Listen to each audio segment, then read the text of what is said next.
Bonjour Didier, Bonjour. ravi de t'accueillir pour ces vœux 2021. Quelle année particulière qui s'achève. Qu'as-tu envie de nous en dire et quels vœux pour 2021? Chère grand-merçoise, chers grands-merçois, je viens vous présenter mes meilleurs vœux pour 2021 et ceux de notre équipe communale, où j'associe les 15 élus du conseil municipal et le personnel communal et intercommunal.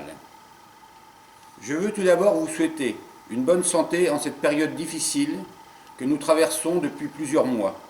Santé pour vous et pour ceux qui vous sont chers. C'est ensemble que nous vous souhaitons une bonne année 2021. Avec ce Covid, je ne vais pas vous masquer la vérité. Nous allons devoir poursuivre nos efforts pour arriver à limiter puis arrêter ce fléau qui nous frappe tous depuis plus d'un an et qui nous perturbe tous. Je vais rapidement évoquer les temps forts de 2020, puis j'évoquerai les projets que nous allons mettre en œuvre en 2021, voire 2022. 2020 fut le début d'une crise sanitaire, rarement connue dans notre pays. Grâce à votre civisme, grâce aussi aux précautions que vous avez prises, notre commune a été assez épargnée par ce virus. En 2020, il y a eu des bonnes nouvelles. 7 naissances, 3 filles et 4 garçons. Dans l'arrivée des naissances pour les filles, Natacha, Lina et Liana. Et dans l'ordre d'arrivée aussi pour les garçons, nous avons accueilli Louis, Alexis, Sacha et Eden. 2020 fut aussi l'année des élections municipales. Et je vous adresse, grands-merçois et grands-merçoises, un grand merci de nous avoir élus en 2020 pour 6 ans, pour mener à bien les projets communaux. C'est avec à mes côtés 7 femmes et 7 hommes que nous formons une belle parité qui va se révéler efficace si nous réalisons l'alchimie qui fait aussi la synergie. Bienveillance, énergie et écoute mutuelle seront les clés de notre réussite. Nous sommes une équipe de rugby prête à défendre le bien-vivre de notre commune et alentour. Nos comptes de campagne ont été validés et nous ne risquons pas d'être poursuivis en justice. Nous avons conscience de la confiance que vous nous accordez et nous mettrons tout en œuvre pour y parvenir. Nous sommes élus à votre service, au service de nos entreprises et de toutes les générations qui composent notre commune. 2020 fut marqué par l'aboutissement de la restauration de notre bâtiment communal, appelé Salle Polyvalente Saint-Martin, qui va accueillir les grands moments de notre vie communale, intercommunale et associative. Didier, tu nous donnes, malgré la crise sanitaire, quand même de bonnes nouvelles sur l'année qui vient de s'écouler. Tu parles aussi de cette nouvelle salle. Et dans cette salle, qu'est-ce qu'on va pouvoir y faire?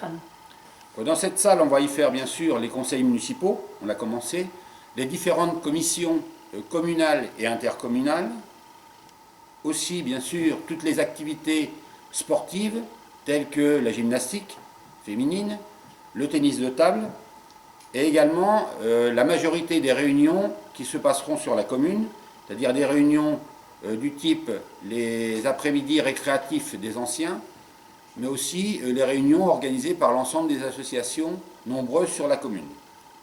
Et donc cette salle, est-ce que tu veux nous en parler un petit peu?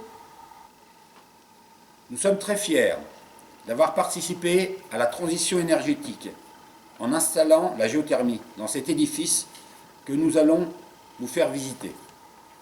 Utiliser une source énergétique renouvelable était un de nos objectifs majeurs, ainsi qu'une parfaite isolation thermique et acoustique.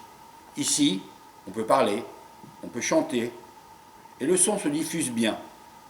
Et cela, par conséquent, est apaisant. Pas besoin d'élever la voix pour se faire comprendre. Cette construction, elle a nécessité 3 ans d'études et de travaux qui ont mis à contribution une vingtaine d'entreprises que je remercie chaleureusement. Nous souhaitions faire une inauguration, mais malheureusement, c'est partie remise dans quelques mois. C'est grâce à ce travail de qualité, grâce aussi à la présence constante de nos conseils municipaux qui se sont succédés dans le même état d'esprit, d'exigence et d'ambition que nous avons réussi. En 2020 et encore aujourd'hui, de nombreuses entreprises ont souffert et continuent d'être impactées. Notre rôle, celui de notre communauté de communes, de notre département, de notre région, de notre État, est de les aider financièrement, mais aussi de les aider à mieux s'organiser, à mieux s'adapter, à mieux trouver de nouveaux marchés. Cela passera pour certains par un site internet, pour d'autres par une adaptation des horaires et pour d'autres également par d'autres innovations. 2020 a donc aussi été malheureusement une année sans festivités, sans fête de la musique, sans tournoi de foot, sans vide-grenier, sans concert, sans feu d'artifice, sans bal populaire. La liste pourrait malheureusement être allongée, tellement ces moments de rassemblement ont dû être annulés les uns après les autres. Et alors Didier, pour 2021, qu'est-ce que tu nous proposes? Alors 2021, il faut avoir conscience que va être une période de transition avant de retrouver une vie plus sereine. J'ai hâte, tout comme vous, de revivre ces moments de retrouvailles, de convivialité qui n'ont pu avoir lieu. Nos associations aussi ont envie de redonner du baume au cœur à tous. Merci à tous ces adhérents d'associations, à leurs responsables d'animer notre commune et notre territoire. Fin 2021, début 2022, verra aussi l'arrivée de la fibre optique qui va apporter plus de débit dans nos entreprises, dans nos foyers. Autrefois, on disait « manger des fibres », cela facilite le transit intestinal. Désormais, on pourra dire « prenez de la fibre optique », cela facilite le transit des données informatiques et rend plus fluide l'information. Cela, grâce à notre syndicat départemental appelé Doubs Très Haut Débit, mais aussi à notre communauté de communes du Val-Marnésien, que cette fibre est arrivée et va arriver à nos portes. Tu nous donnes l'eau à la bouche, Didier.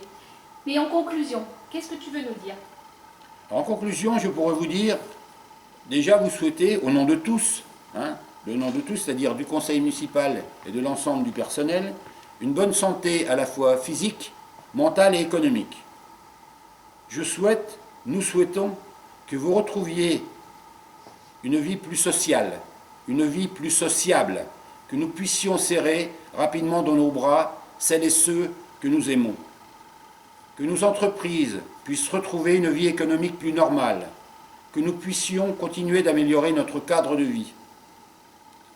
En poursuivant le fleurissement avec de nouveaux aménagements, cela va nous permettre d'atteindre la troisième fleur, qui récompenserait ainsi les efforts fournis. Nous allons aussi poursuivre la restauration de notre patrimoine communal, qui est très riche. Nous avons aussi pour ambition d'améliorer la sécurité de nos habitants, par de nouveaux trottoirs, notamment rue de Romain, par des aménagements nouveaux, par exemple rue de Saint-Vite. Nous avons pensé aussi à nos enfants, avec la poursuite d'aménagements vers le terrain de foot. En conclusion, nous vous souhaitons une vie plus sereine, une vie plus zen, avec du bonheur qui coule plus limpide dans vos veines. Merci bien. Alors Didier, tu nous as parlé de cette salle. Est-ce qu'on peut maintenant la visiter? Bien sûr. Alors ici, nous sommes dans la plus grande salle. Une salle de 130 mètres carrés qui va servir de cœur de nos animations. Conseils municipaux, activités sportives, etc. et donc réunions diverses. Elle servira aussi de salle de mariage et de festivités. Question: qui sera le premier couple qui se mariera dans cette nouvelle et belle salle? Avis aux amoureux qui franchiront le pas. Nous les accompagnerons volontiers dans cette promesse du bonheur à deux, puis à trois, puis à quatre, puis à 5 et voire plus, selon les prouesses de chacun. Cette salle est grande, chaleureuse, bien équipée, avec un bel écran, où nous pourrons projeter nos actions et qui pourront passer aussi des films. Ici, la chaleur est diffusée par le sol, avec l'énergie qui provient de la géothermie. Cette salle, comme vous le voyez, est lumineuse, avec une parfaite acoustique et équipée d'une belle sono.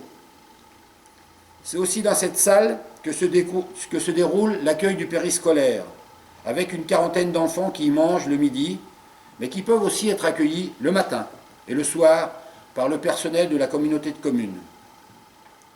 Notre cuisine, comme vous le constatez, est quasi professionnelle.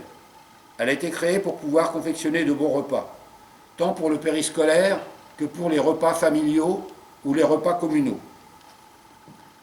Passons donc désormais maintenant dans le hall d'accueil, où était installée une réplique de la fresque de l'abbé Garneret, qui avait réalisé ce Saint-Martin dans les années 1930.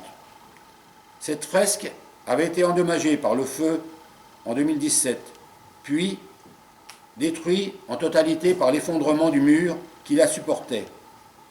Cette fresque a été restaurée, remise en valeur, donc bien en valeur effectivement, l'escalier qui permet de monter dans les pièces à l'étage.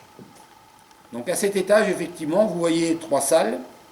Une salle dédiée au périscolaire et association, une salle qui va accueillir le bureau de la directrice du périscolaire, et la dernière salle où va se réaliser le catéchisme sous la responsabilité de Stéphanie.